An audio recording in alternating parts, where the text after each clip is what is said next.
Bonsoir la VOD. Alors, on essaye de faire en sorte qu'on puisse détacher ce projet de toutes ses dépendances du Docker Hub. Donc il y a encore du boulot, mais on avance. Et puis après, on va faire le conteneur Portal, comme je l'avais annoncé.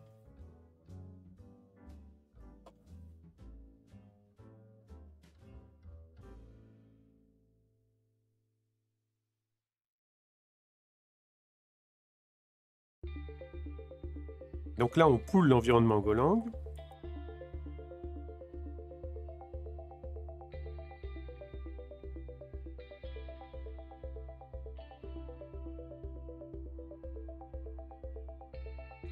Ah, invalid argument, go arbor swagger, swagger version.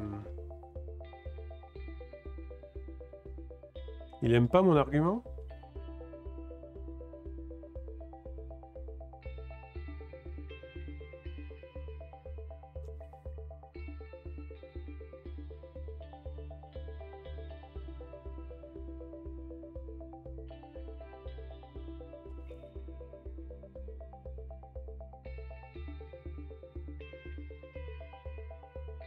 Qu'est-ce que c'est que ça? Swagger version.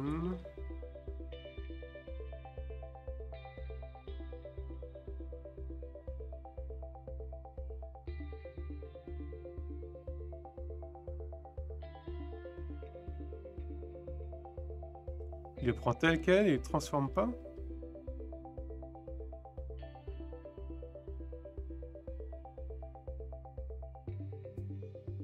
Pourquoi?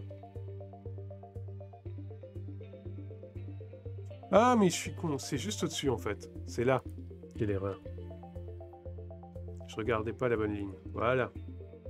C'est là. Effectivement. Les simples côtes, ça empêche la transformation des variables. Là, elles vont être transformées. Eh bien. On relance.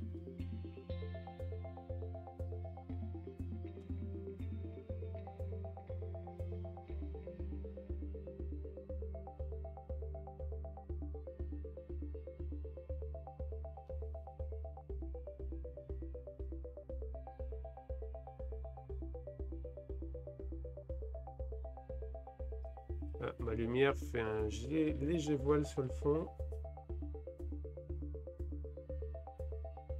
Il va falloir que j'arrange ça.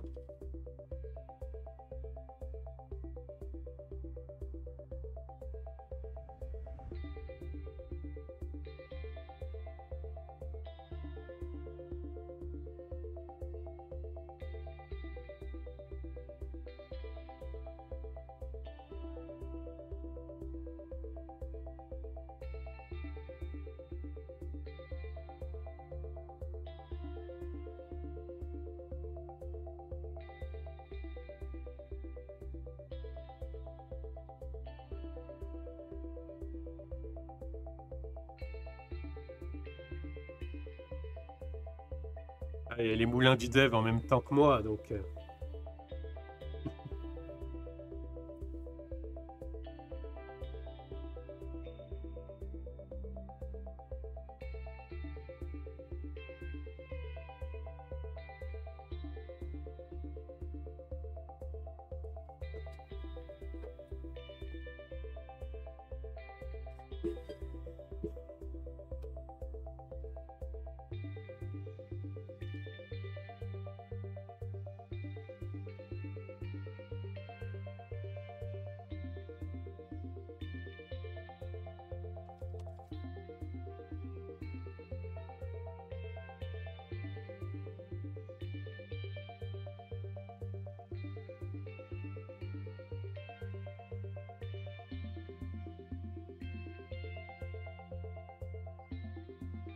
Donc, cette image, elle se télécharge bien.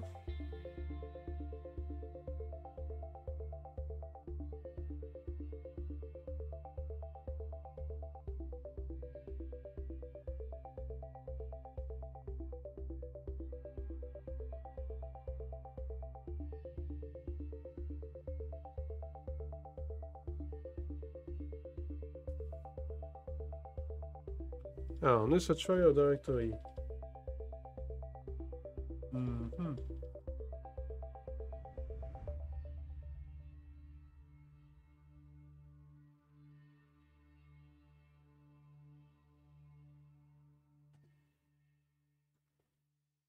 Mhm.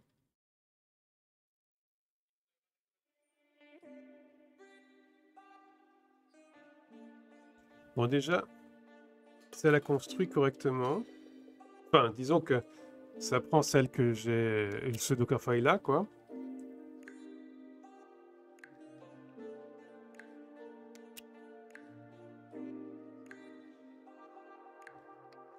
J'ai l'impression, du moins.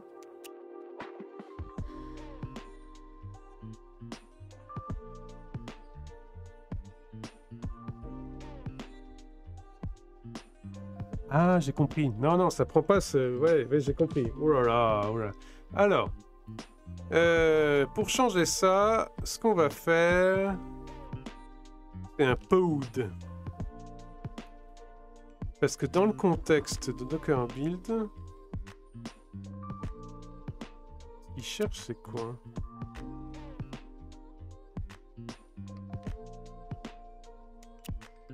Ouais, on va faire ça. PWD.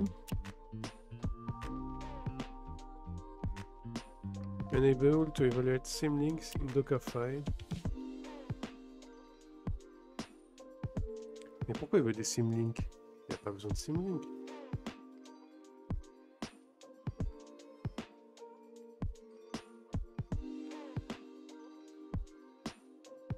Ou peut-être que je fasse un Docker ignore juste à côté.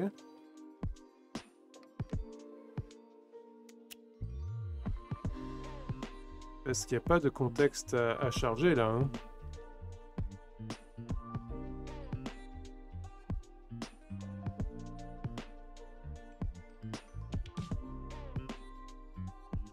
Ouais, peut-être un Docker ignore juste à côté. Ah, tout ça pour pas heurter l'API rate limiting de Docker Hub. C'est fou, hein, toutes ces circonvolutions.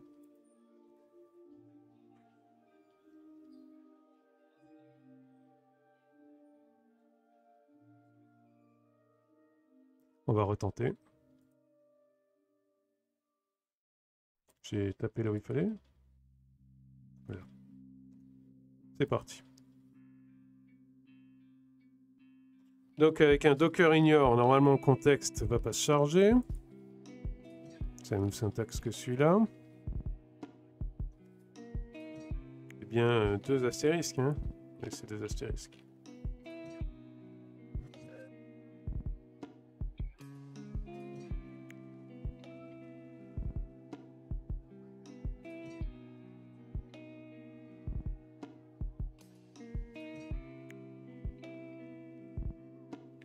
Ou alors, je fasse mieux que ça. Attendez, je l'appelle depuis où? Je l'appelle pas depuis le bon endroit en fait. C'est builds. Voilà.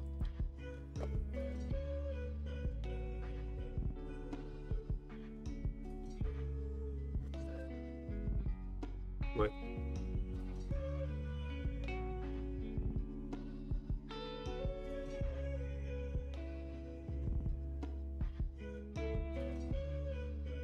Et le mieux, ça serait ça. D'aller directement comme ça dessus.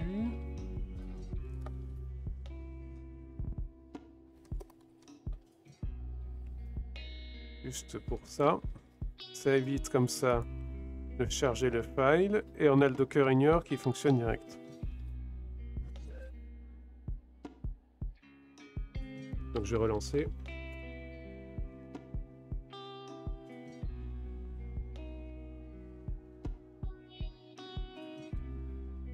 Allez.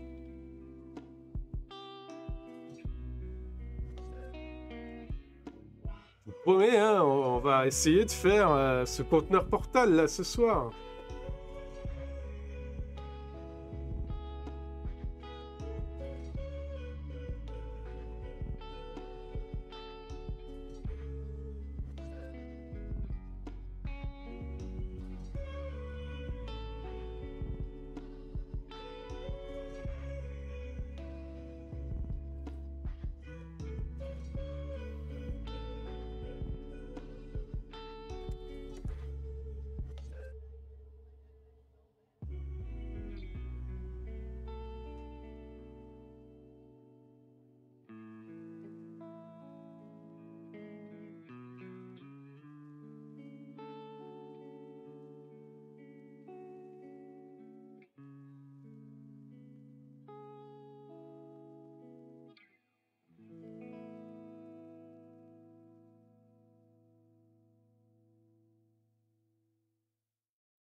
Allez, on repoule l'image Golang.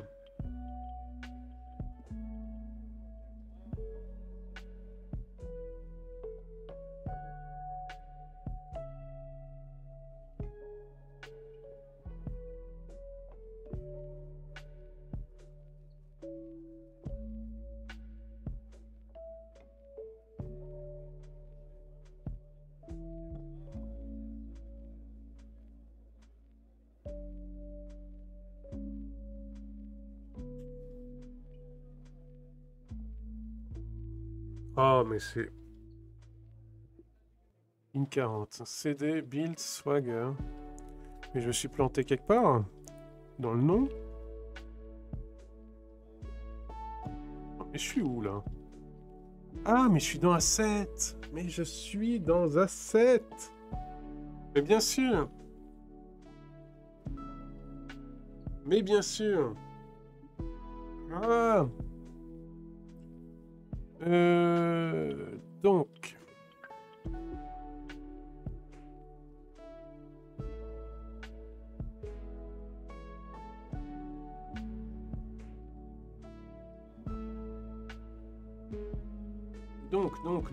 Donc.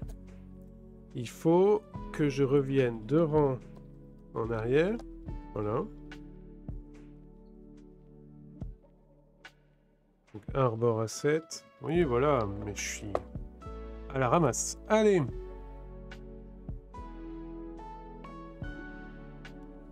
C'est rien. On n'a rien vu. Allez.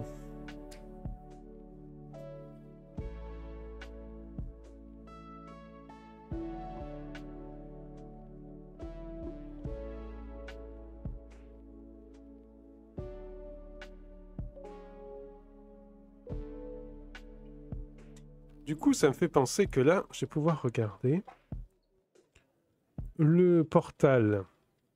Quel est le Dockerfile? Alors. Donc il y a Swagger. Ok. Oula.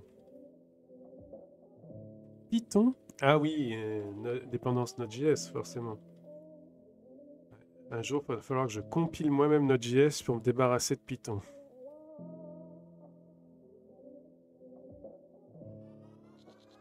Donc là, il y a plein de choses. Builder, Swagger.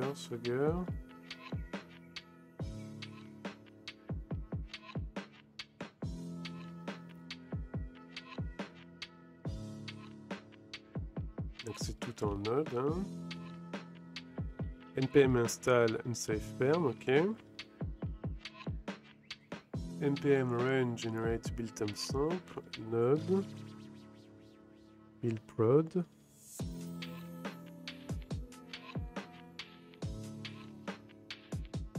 Et on copie tout ça.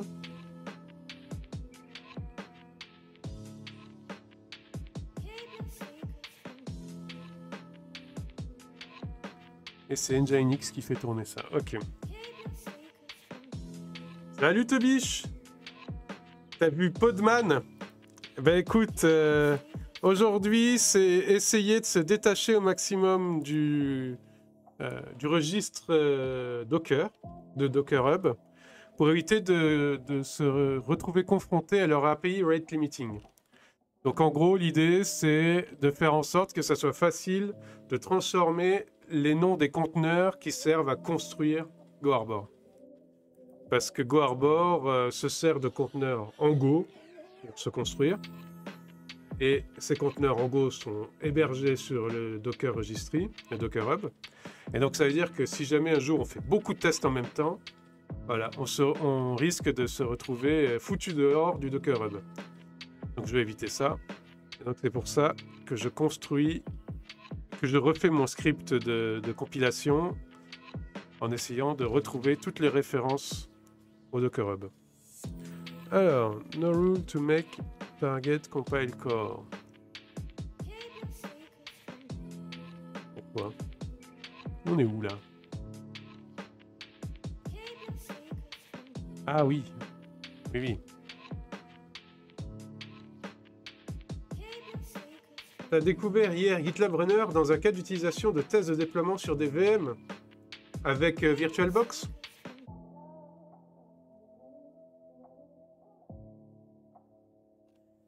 Alors pour s'y retrouver, on va faire un current pass. Et on va tout faire à partir de ce current pass. Parce qu'effectivement, Pod étant flottant, PWD étant flottant, on risque de se paumer. VMware, d'accord. Mais ça doit être un fork de...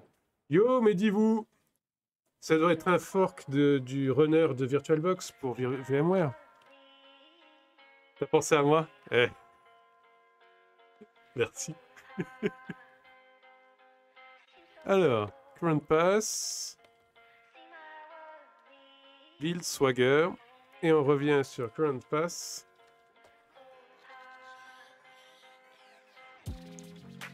Assets. Je fais du Docker, ouais. Enfin, c'est du conteneur, on va généraliser. Parce que Docker, ce n'est qu'un type de runner, et il y en a plein d'autres.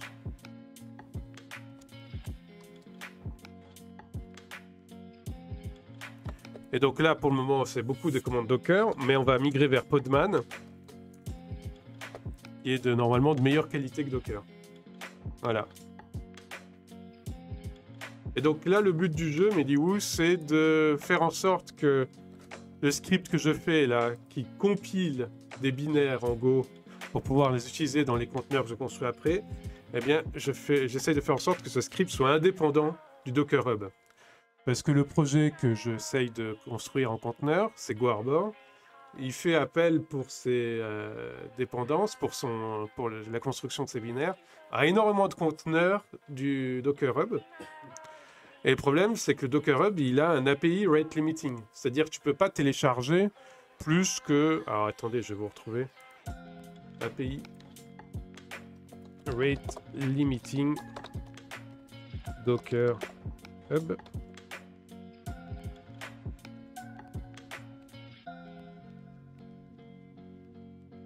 Alors.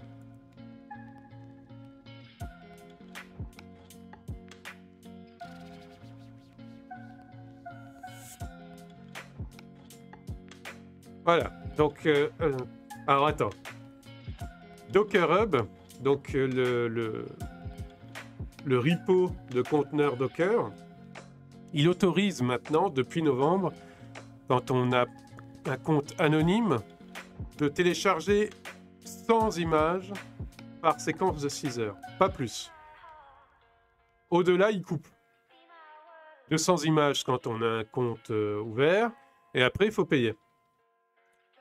Le projet que je mets en place là, pour la première étape qui est celle de compiler les binaires qu'il utilise, il demande beaucoup d'images du Docker Hub.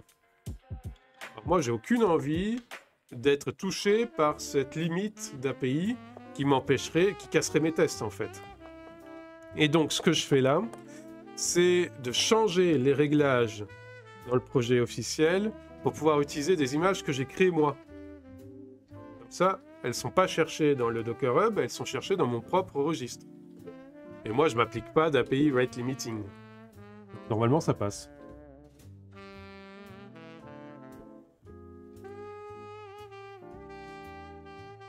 Voilà. Donc sinon, Mediwoo, si tu découvres la chaîne, ici, généralement, on fait du DevOps. Donc l'idée, c'est d'automatiser du code. Tu veux utiliser tes propres images et pas celles du hub. Exactement. Voilà, c'est ça.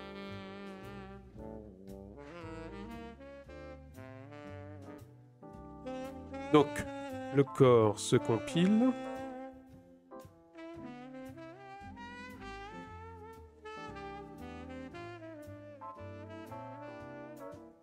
Alors, je vais mettre compile core ici. Tu connais un peu le bazar? Bah, très bien. Et bienvenue.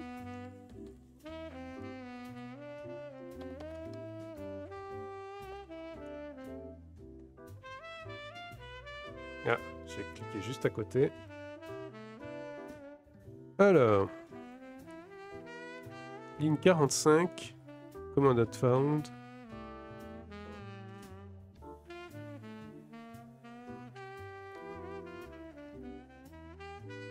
Swagger version.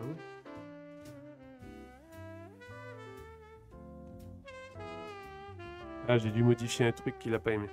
Alors, on va relancer. Parce que j'ai fait des modifications.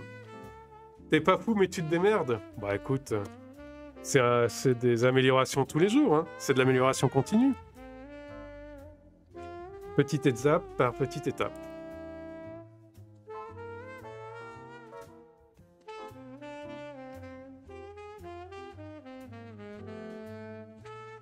La seule commande que j'utilise, c'est Docker Compose up-d pour lancer le bordel. C'est pour te dire mon level. Tu utilises le -d. Donc tu démonises ton Docker Compose. Quoi. Bah écoute, là, on va en faire des Docker Compose après. Parce que pour tester mes conteneurs construits, on va les structurer ensemble avec Docker Compose. Et après, dessus, on va appliquer tout un tas de tests.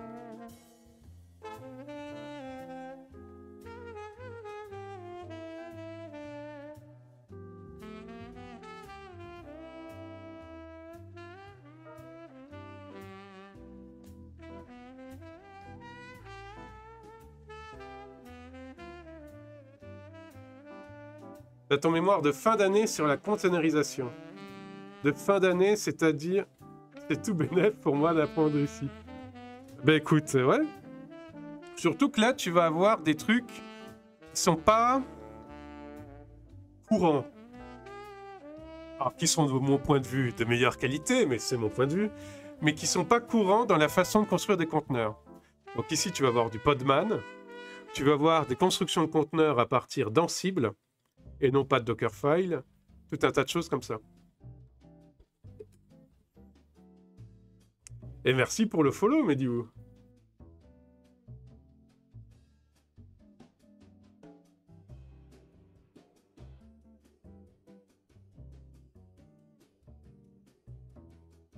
Et Lunar Keyboard Head qui a suivi, qui vient de follow aussi, je soupçonne que tu es un bot. J'ai juste vérifié, mais je pense que tu es un bot.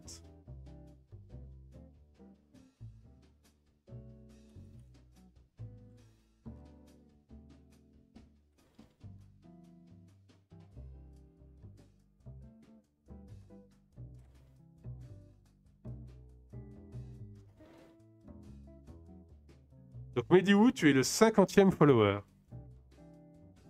Et Lunar Keyboard Head, tu es effectivement un bot.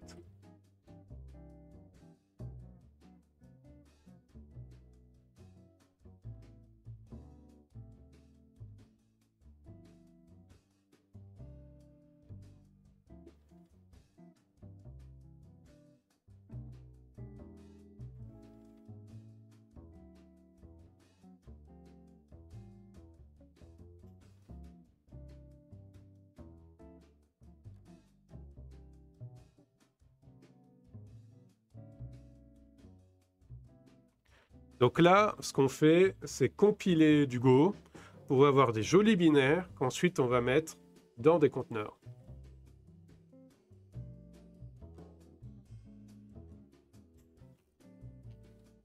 Alors.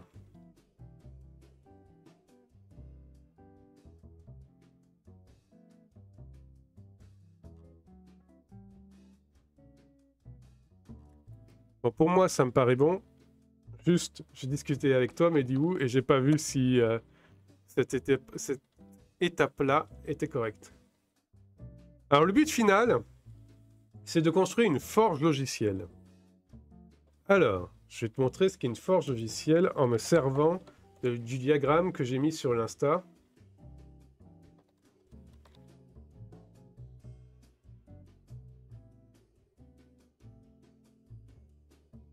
Voilà. Donc, une forge logicielle, c'est un outil qui permet d'automatiser entièrement ta création de code, les tests, et qui va même jusqu'au déploiement en production. Et donc, il y a GitLab qui est très connu, et moi, je veux faire une sorte de concurrent un peu différent de GitLab, parce que je considère qu'il n'y a pas assez d'offres de ce point de vue-là, et donc je veux augmenter un peu l'offre sur le marché. Et donc, la mienne de Forge Logiciel sera basée sur Gitee, qui est un concurrent de GitLab, Concours CI pour la partie intégration continue, et GoArbor pour, par exemple, le stockage des conteneurs. Et il y en a d'autres. Il y a Gemstash, qui est déjà qui a déjà une première version.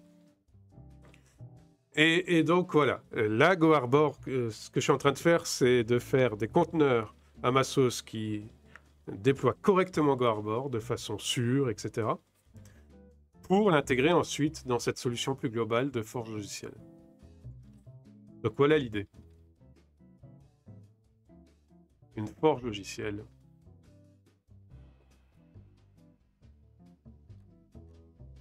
Donc, je reviens à mes trucs. Donc, ce que je voulais voir, c'est si CompileCore prenait bien... T'as pas tout compris? Alors, dis-moi ce que t'as pas compris. Pendant ce temps, je vais juste vérifier un truc. Et puis, je regardais ce que t'as écrit.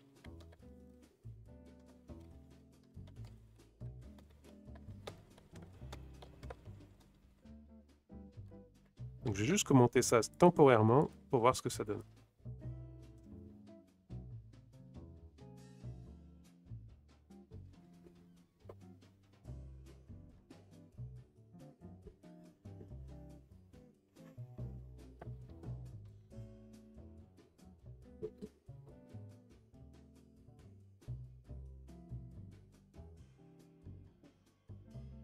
Tu as dit coder automatiquement et faire les tests auto aussi. En fait, l'idée, c'est que toi, développeur, tu es juste à rédiger. Et tout ce qui est compilation, construction, déroulement des tests, c'est des bots qui le font, c'est pas toi. Toi, tu rédiges ton code et tu rédiges tes tests. Point. Et tout le reste automatisé. Ça peut aller donc à la compilation, forcément, à la construction des conteneurs, à leur upload dans les bons repos. L'intégration continue le fait déjà, non? Ben oui, justement, le cœur de la Forge Logiciel, c'est l'intégration continue. Voilà. Et donc, l'idée du projet, c'est de faire une nouvelle offre où il y a de l'intégration continue au milieu, où il y a de la gestion de code devant avec Gitee, et il y a derrière des repos pour stocker les paquets résultants. Donc, les binaires, les composeurs si on fait du PHP, les gemmes si on fait du Ruby, les paquets NPM si on fait du Node.js, etc. Et ouais, je fais un outil d'intégration continue en fait. Voilà. Sauf que le mien, je veux proposer ça, ouais. Sauf que le mien, je veux pouvoir aussi l'étendre à des fonctions qui ne sont pas courantes d'intégration continue, comme par exemple la publication d'articles de blog, par exemple. L'idée, c'est que tu rédiges ton article de blog sur ton ordi avec ton LibreOffice, ton Microsoft Office, ou alors au début, ça sera plutôt, tu le rédiges en Markdown, tu le mets dans un dossier spécifique, et hop, ça déclenche tout un tas de processus qui te le transforme en HTML, qui le met les images au bon endroit, les vidéos au bon endroit, et qui le met sur ton blog. Voilà.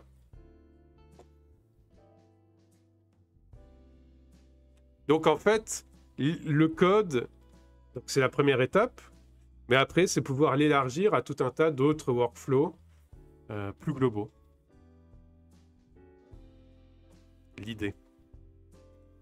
Mais pour l'instant, on commence avec le code. Bon. Alors.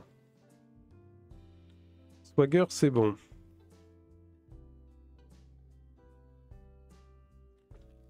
Est-ce que Core est content?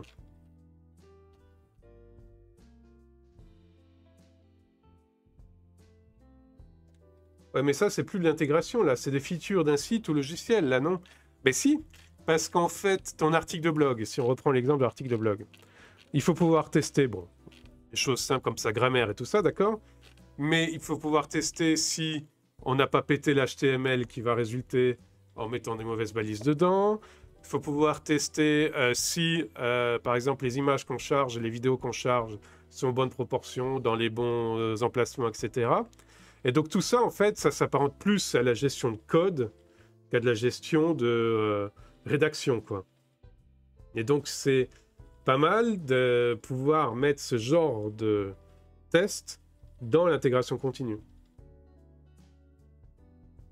Mais j'ai ce projet-là, il va démarrer cet été peut-être, parce que la phase initiale, c'est donc finir la forge logicielle. Mais si tu me suis encore cet été, eh bien, tu verras, parce qu'on va renouveler, on va refaire entièrement nos blogs en se basant sur ces concepts-là. Alors, compile core.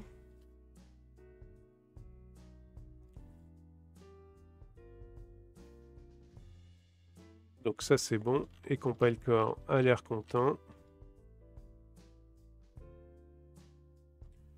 Ok, donc cette première étape est bonne. Donc je vais relancer une dernière fois ce truc et on va passer l'étape d'après. Zut. Voilà.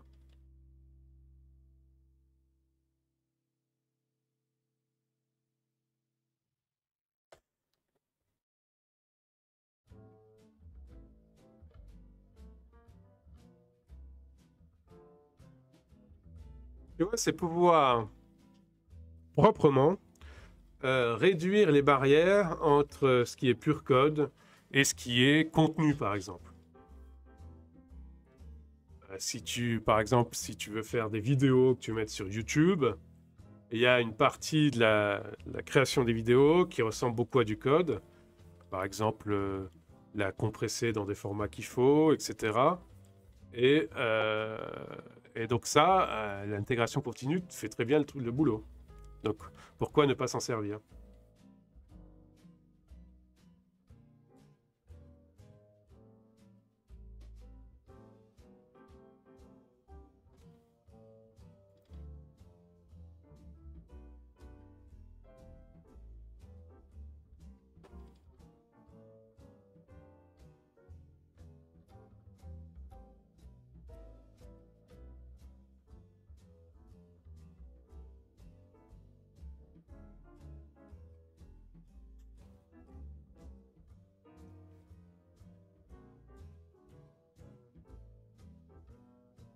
Mais toutes ces petites features, on peut tous les ajouter dans les outils d'intégration continue, non?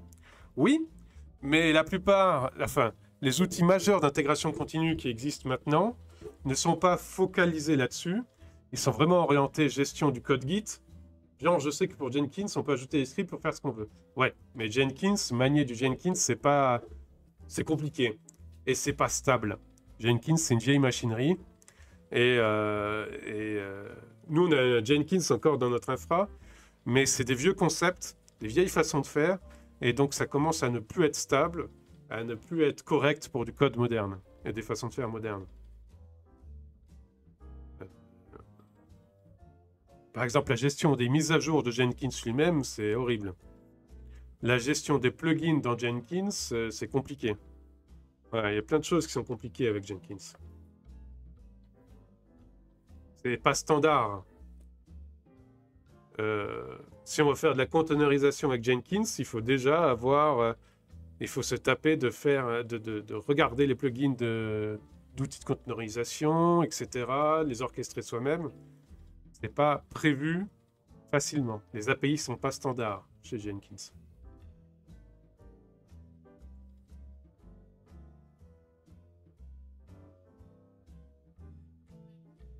Parce que Jenkins, ça date de l'ère de la VM.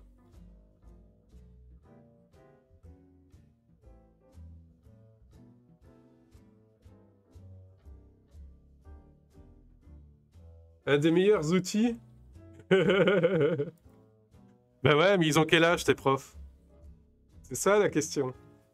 Je veux dire, pour les gens qui approchent des 50 ans, Jenkins, c'est pas mal. Mais maintenant, voilà, 45-50 ans. Donc c'est l'outil de leur génération. C'est générationnel, hein, le code, hein, souvent. Hein.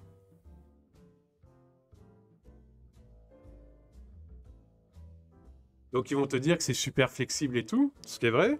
Mais le problème, c'est qu'il n'y a rien qui est standard, que ça vieillit comme pas possible. Et des outils flexibles, il y en a plein d'autres maintenant. Bon, Allez, on passe à la suite.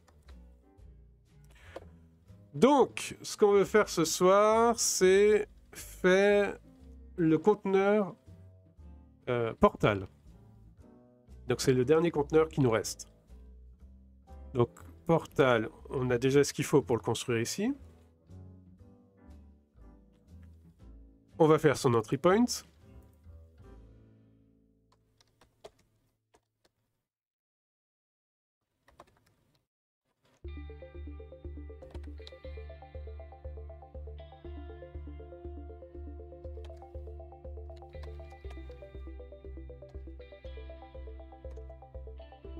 Alors, Portal, c'est ces types de conteneurs qui vont être un peu un mélange.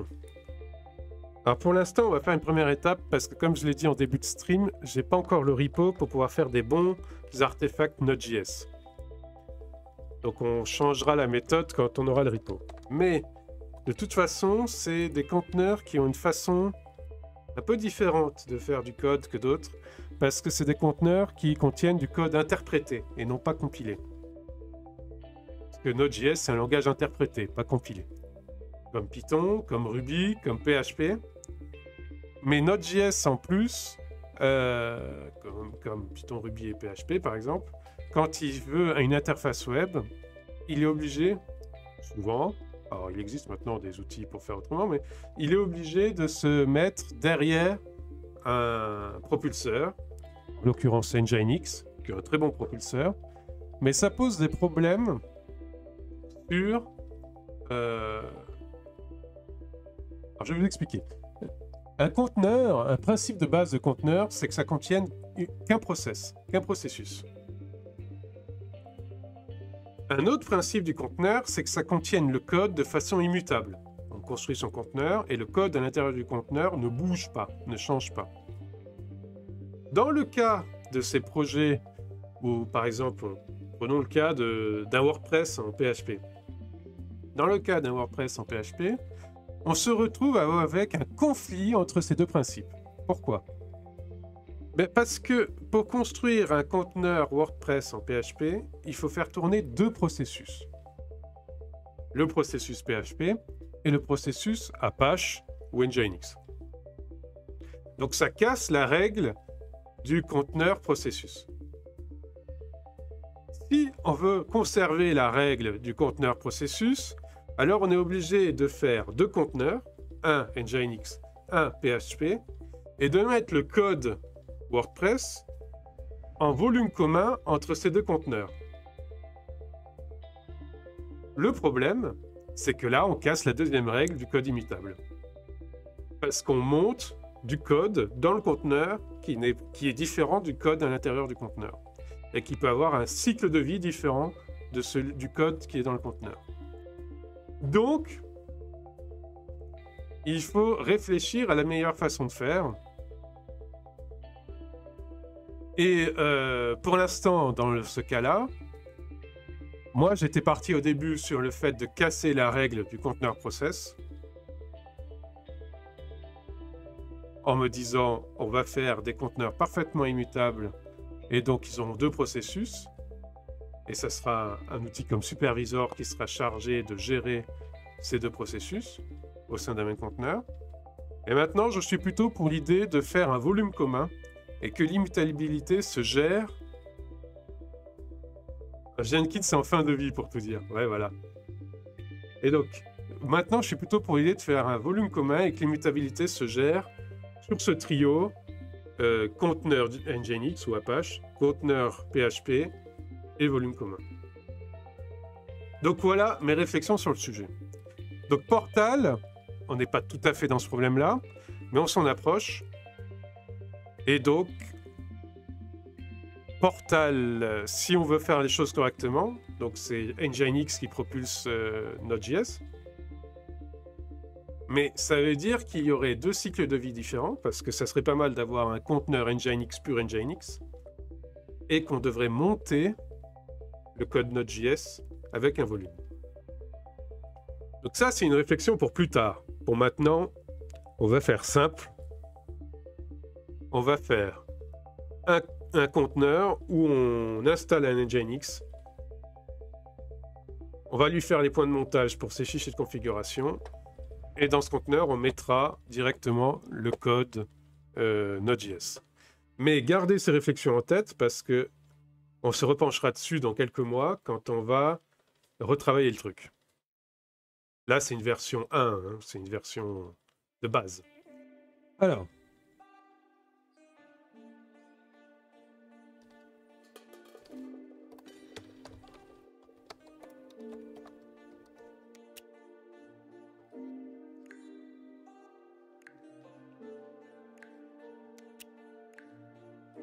Donc j'ai beaucoup parlé, maintenant je me tais.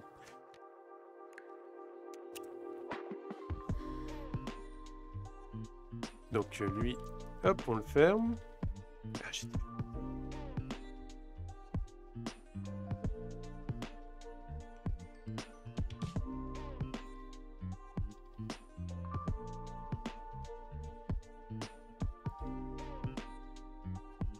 C'est bien quand je parle. Merci. Donc voilà, l'idée c'est que le processus qu'on va démarrer, c'est Nginx non démonisé, vu qu'on est dans un conteneur. La charge de démoniser, c'est le conteneur lui-même qui la gère. Donc le processus dedans, il n'est pas démonisé. On va faire un stop signal aussi, mais ce qu'on veut comme init, c'est Nginx demo off.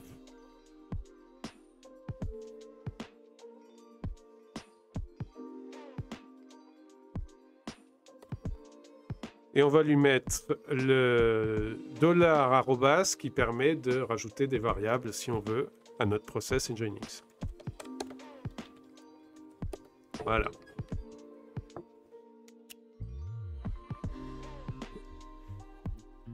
Alors, on a notre init.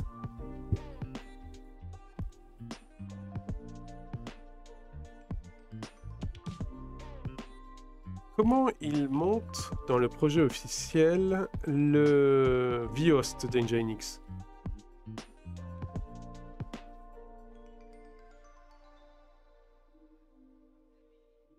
On est bien d'accord, daemon, c'est le terme pour dire qu'on lance une ou des tâches en arrière-plan. Alors, c'est pas tout à fait l'arrière-plan, daemon. Daemon, c'est détaché. L'arrière-plan, ça serait plus du no-up, par exemple. C'est-à-dire qu'une tâche en arrière-plan, c'est une tâche qui est comme même greffée à ton terminal, mais qui n'apparaît pas dans la main de ton terminal. C'est-à-dire que tu peux faire d'autres commandes pendant que la tâche tourne. Mais quand tu fermes ton terminal, ça ferme la tâche d'arrière-plan. Daemon, c'est entièrement détaché de ton terminal. Tu fermes ton terminal, le daemon, il continue.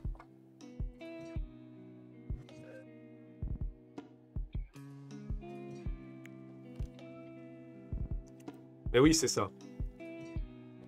En gros. Et donc, dans un environnement conteneurisé, ce qui a la charge de daemoniser, c'est Docker ou Podman ou Cryo si on est sur Kubernetes. C'est eux qui ont la charge de faire les daemons. Donc, au sein de ces conteneurs, on ne daemonise pas.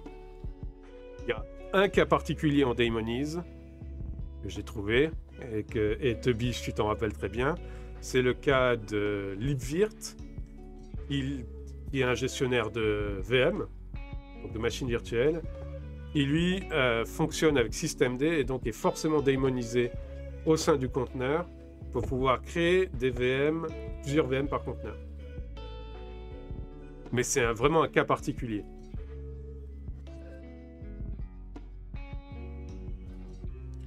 Alors, var portal.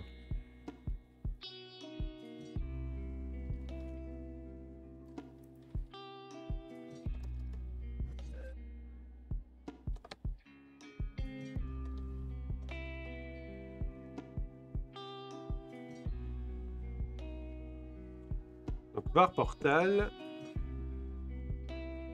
c'est pas un projet binaire en tant que tel, mais il n'y a pas... Si, ça peut être un projet binaire avec l'initscript, c'est vrai.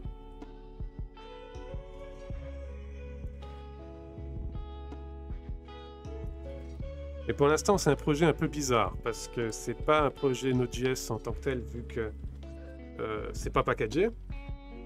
Donc pour l'instant, c'est un projet un peu à part. Après, je vais le standardiser.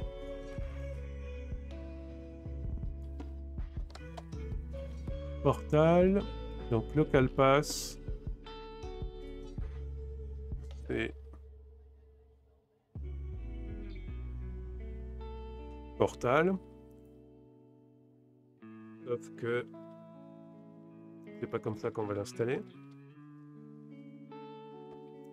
Et là, on va prendre Nginx. Mais quelle mouture d'Nginx on va prendre? En général, moi, je prends Nginx Extra. Parce que j'aime bien les fonctionnalités qui gèrent, par exemple, les CSP, les Content Security Policies. Qui, je crois, ne sont pas dans le Nginx de base.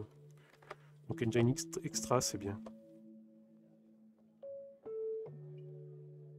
L'intitulé de mon post, écoute, comme je suis à mon propre compte, je me suis mis DevOps. Au bout d'un moment, je me suis mis DevOps. Ouais, freelance, mais en fait, j'ai des collaborateurs, mais ouais, tu peux considérer ça comme freelance.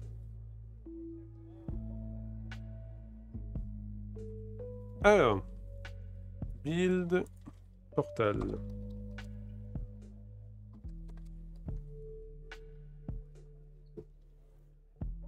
Je suis un peu dans le désordre. Attendez, je vais me recentrer. Donc, on a notre var portal. Maintenant, on va juste faire dans le playbook. Parce que Mediwoo, moi, je construis mes conteneurs avec Ansible. C'est beaucoup plus propre qu'avec un Dockerfile. Et bien là-dedans, on va prendre...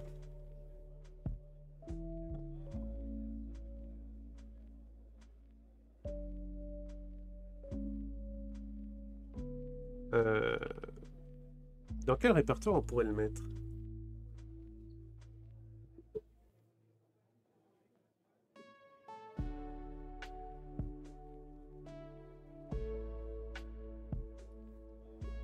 Home, Goarbor, Site.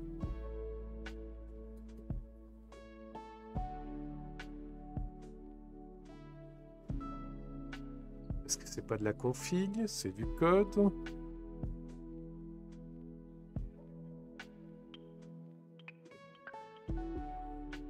Quelle est la norme pour mettre des sites quand on les met pas dans var www.data?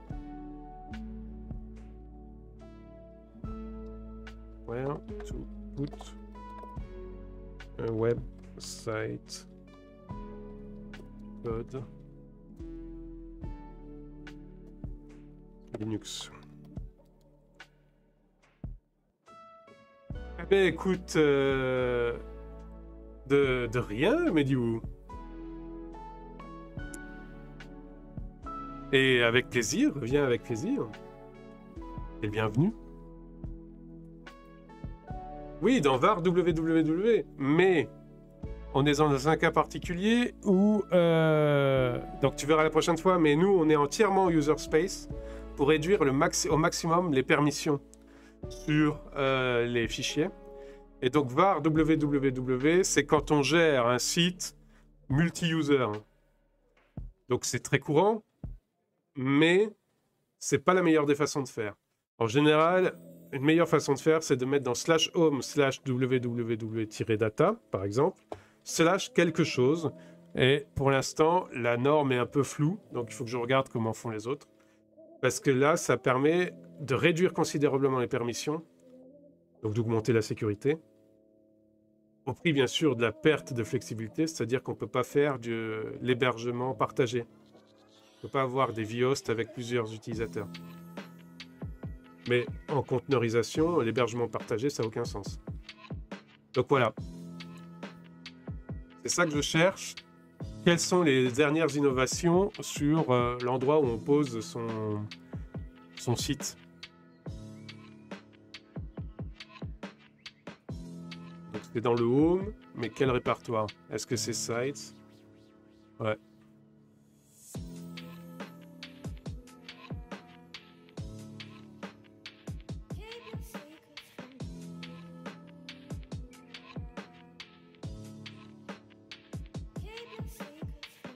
Bonne soirée, Mediou.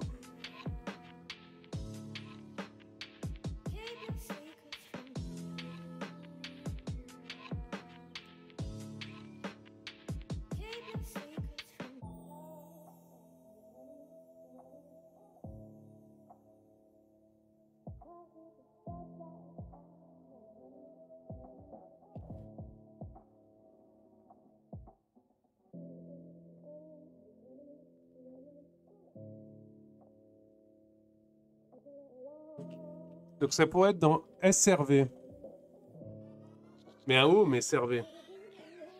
Parce qu'il faut le voir avec une vision de user space, pas d'environnement global.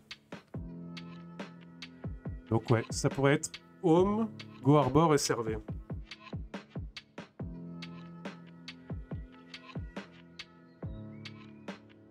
Ce serait apparemment la nouvelle façon de faire. On va prendre ça.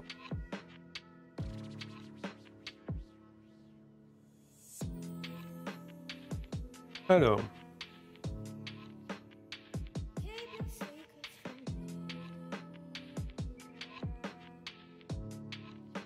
Go Arbor. Web Directory for Portal. Et ça va être SRV.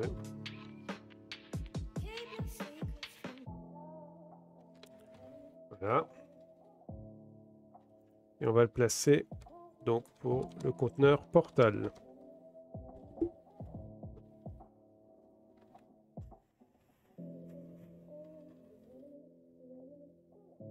Dedans, on va copier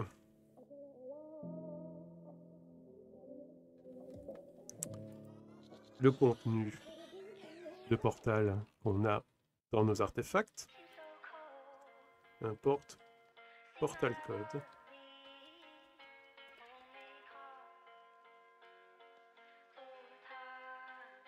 Et la VOD, on va passer à la suite. Donc l'installation, la création du conteneur Portal. À tout de suite.